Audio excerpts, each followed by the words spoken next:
हेर न, उता नेपालमा देश बन्ने बोली चलिरहेको छ, यता म परदेशमा गोली चलिरहेको छ। कसले भन्छ म झुट बोल्दिन भनेर, एकपटक हाल खबर सोधेर त हेर। आकाश जस्तै सुनसान छ जिन्दगी, अनि तारा जस्तै छरिएका छन् सपनाहरू। भोग तिर्खा सहेको जस्तो सजिलो कहाँ छ र, अपमान अनि बेइज्जती सहनलाई।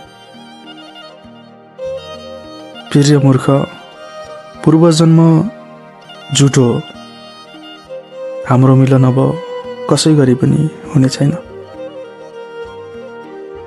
आफ्नै विगतको याद आउनु पनि मृत्युभन्दा ठुलो सजाय रहेछ।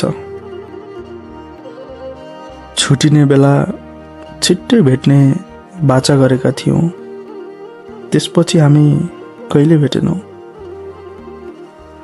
घमण्ड किन गर्छौ? हिजो तिमीलाई पाउँदा अरूलाई छोडेको उसले भोलि अरूलाई पाउँदा तिमीलाई छोड्न समय लाग्दैन। छालामा पोलेको घाउ त एक दिन निको होला, तर मन पोलेको घाउ कहिले निको नहुँदो रहेछ। छोडिदेऊ न कसैलाई सम्झाउन, सत्य थाहा पाए भने सबै पराई हुनेछन्। बरम्मै बाँच्न देऊ, कम्तीमा सबै आफ्नै त लाग्छन्। एउटा तस्बिर खिचेको थिएँ मैले उसको, आजभोलि त्यही तस्बिरले मेरो ध्यान खिचिरहन्छ। मैले रोजेको भएर तिमी अघि भयौ, नत्र मलाई रोज्नेको भिडमा त तिमी धेरै पछाडि थियौ। आजभोलि बिर्सिए झैँ गरेर तिमीलाई सम्झिरहन्छु, नहेरे झैँ गरेर हेरिरहन्छु तिम्रो तस्बिर। म कसैको विकल्प होइन, जसले मलाई एकपटक गुमायो उसले मलाई फेरि कहिले पाउन सक्दैन।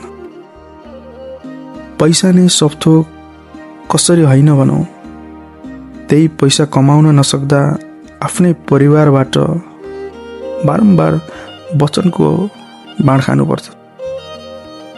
प्रेमको प्रमाण, तिमी सबै कुरा हारेर आए पनि तिमीसँगै उभिने बाचा गर्छु, त्यही मेरो अन्तिम प्रेमको प्रमाण हो माया। महिनाको लाख कमाउने आशा बोकेर परदेश आएको छोरो, थालको अभावले प्लास्टिकमा खाना खाएको कसले देख्यो र?